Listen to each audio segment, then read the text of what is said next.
Our Hotspots magazine will celebrate 39 years this fall. It has been documenting the LGBTQ plus lifestyle and is the inspiration of our Hotspots Queer Entertainment this week, sponsored by the Broward Center for the Performing Arts.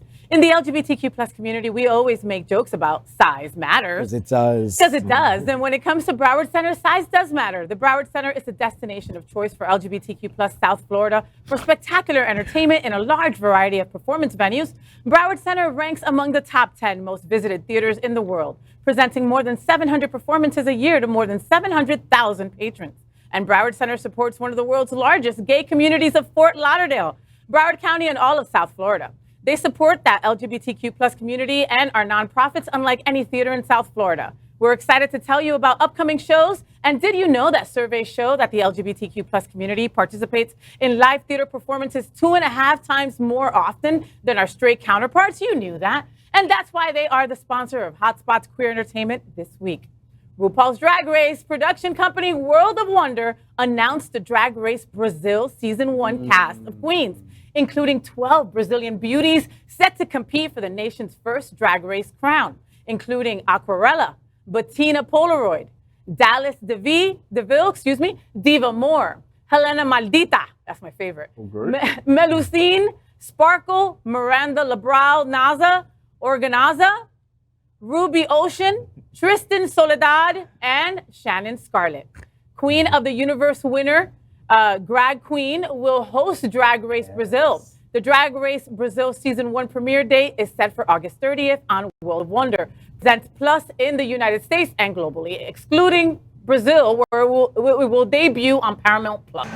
The Hotspots Queer Entertainment is Bolsonaro is out, RuPaul is in. Brazil goes from anti-gay to dragtastic on TV. Yeah. What do you think? What do you think? What do you think? What do you think? What do you think? I look forward to every country. I mean, I know. Do you watch all the countries, really? I love all of them. Really? Because the thing is that for me, I didn't used to watch all of them when they first started really rolling out. But what I found really interesting is that it really takes the monolith of our culture and starts really breaking it into how different everyone is, right? Like, my favorite was watching, like, when they do Snatch Game in the different countries, because their celebrities are different. Yeah. Right? So, like, and I'll literally have, like, my Wikipedia there, like, who is this person? And I'll do some research. And it's so great to me because it's like, we get to see what our brethren and like, some of our sister and, right, what they're like in the rest of the world. Yeah. This is, like, the only time we've ever gotten that kind of insight.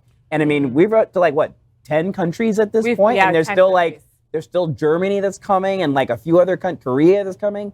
It's really our only time. Oh, Korea's gonna be good. Yeah, Korea's gonna be fantastic. Do they ever do like Snatch Games with any kind of American like idols? Sometimes. Yeah. They'll have Americans on there. It's really interesting because I've noticed that any like the Latin ones, there are more American-based celebrities, but when they get into like the very European ones, they really have like their own people. And it's very funny because you're sitting there watching them like, who is that? Who is that? It's funny, because it's so ridiculous. Like, but I love, that's what I love about this. Like, it's just my own way of kind of seeing. Right? It's almost like a travel log, right? Really is. You get to see like what are our people like in the rest of the world, and sometimes it's great. Sometimes it's depressing. It's not. And, you know, Brazil isn't the most safest place for LGBTQ plus, even though there's so many of us there, you know, which is crazy. So you think that that's the reason why it's taken this long for us to get a Brazil Drag Race? I think South America, because they are in this very, like, loggerhead kind of thing, it's taken longer. I mean, if you think about all of the countries and you think about just gay culture,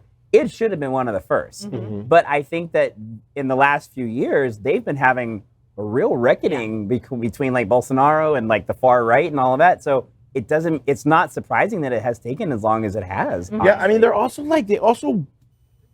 have a great economy, but they also kind of distance themselves with the rest of Latin, in America. So I think you might have something there where it's just hasn't caught up because they want to identify as so unique and so different from the rest of the world, and maybe that's what it is. But do you miss RuPaul on these international Drag Race shows? So I think RuPaul should have been there for like Canada though. Like for Canada, I would have expected that. She was there in the UK. I thought so. I thought so at first, right? Okay. But season 1 was rough for Canada, right? But why was it rough? You know, they hadn't found their groove yet, and I think that was part of the problem, is that they were trying too hard to be like U.S. Drag Race.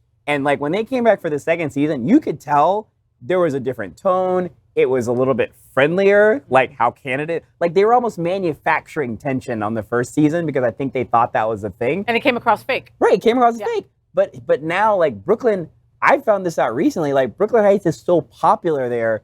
She's won like their version of the Emmy for like the last 2 years. Oh, wow. Like she's winning the Emmy just like RuPaul won the Emmy here. Like that's how popular she is. And I think it's because she is very Canada.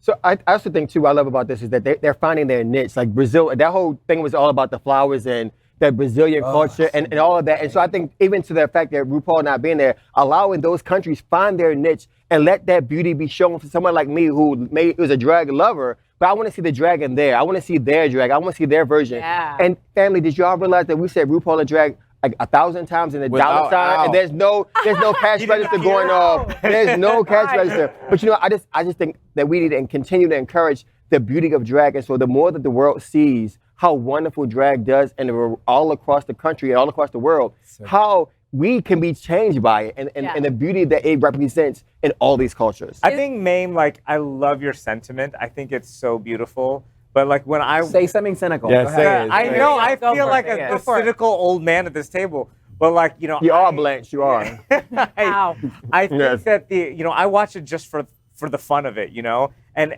anything that anytime I've watched one of the Drag Race shows that's not America, like it just doesn't resonate with me. And also, if I have to read subtitles the whole time, I'm just like, you know, trying to. But Trini can't read. Do we He's like opening new things, clearly. Yeah. Do we like the Portuguese accent? Yes. I don't at all. I've been a like bossa I speak nova. Spanish and it's like, and Portuguese is nothing like Spanish. Whoever tells you it is, bossa nova is they one of my lying. favorite music. No, it's like like I've French. listened to bossa nova since I was a kid. You can't like play on your phone all while of you're, it. you know, I mean, do other things while it's on. I think the thing though that we have to keep in mind is that especially like we are going to encounter more accents, right? Like I was sitting and watching the trailer for like Philippines season 2, and sometimes they speak in English, sometimes they speak in Tagalog, and like my husband was sitting there like, so do they do subtitles the entire time? And I'm like, I don't know. Like we'll have to watch the season to find out. But I think that that's part of this, right? That's part of the experience. And the beauty. And the as beauty. Americans, right? That's part of this. Think about all of the things that we have right now. How many opportunities as Americans do we actually get to see inside of other cultures in the world? Yeah. Isn't, you know, Americans were assholes, okay? Like, I traveled with 60 Americans to Italy, right? And when we were in Italy, we were in a hotel, and one of the people literally went downstairs and said, how dare they? Everything on TV is in Italian. Yeah, da. Okay? But that's the kind of stuff that We're spoiled. We're expected to be our way, yeah. Other countries know 5 languages, okay? People here just know 1 and that's it, you know? So, like, Trini's like, I don't want to try so hard. I don't want to work to be invested. F this. Kind of get it. Well, you know, I only have a certain amount of like television watching time in my life. Your mom only lets so you there's watch only it for a that, certain amount of time? Plus, like, I watch all the news stuff. I'm like a 24-hour-a-day like news junkie. That explains the So that's like. But we have to open ourselves up because, you know, the way the world, our country is going, we're so the melting pot. We truly are. And so if we do not get exposed to these things, when we are forced to deal with it face to face, we don't know how. That's where you go to someone else's country and expect them to be like you. Pause. No, you have to now cater to where you are and who you are living with, who you're working with, where you're visiting. So I think that this beauty here, by being exposed to it, helps us be open to more. I mean, it's drag. Relax. I like It is. I don't know about foreign films, every karate, I country. mean, all those Watch things. RuPaul Drag Race Brazil to get a hold on what Brazil looks like. But you get the beauty of drag, but you get the beauty, of the culture. Of drag and that person, absolutely. But it's not just the beauty, right? They talk about themselves, right? They talk about their family. They talk about the worlds that they come from. That's where, to me, that's where the beauty is, right? It's not just like the drag. It's like, man, it's actually pretty amazing that a person who is like literally hundreds and thousands of miles away, like we actually had a very shared experience, right? Like we're more similar than we really think. Exactly. That allows us to see that. You know, it's like the meme where they talk about like circuit people, right? Like I love these countries and every country is just like the same circuit party, right? Like it's very much kind of in that world of like, this is something that's different. And we actually get to see it peek into that. And I think that as Americans, just in general, right? I realize I'm only half American because my dad's Canadian, but as Americans, for a melting pot, we're a shitty melting pot. Absolutely. Like I've never seen a country where it's like, Yeah. all of these other nations come here and people migrate here and we want nothing to find out about other cultures and the rest of the world. Well, It's that's not true. It is. If I go to South Carolina, It is I get a true. different feel of people and culture. It is different true. part of American culture. Because this country was built around everyone coming in. However, it was only written for a certain segment, and that propels. And so, although we say come, it's only written for success for a Come, certain. we'll only talk to you if you're white. Period. All right. Done. And speak. We are Queer News Tonight, the world's first and only live daily LGBTQ+ evening news show, brought to you from Happening Out Television Network.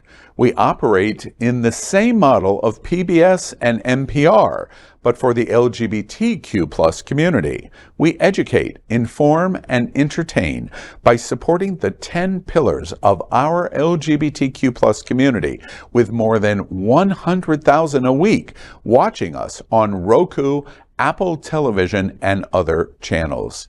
To keep the story going, we accept donations with 100% transparency. Stay updated and live authentically with Queer News Tonight.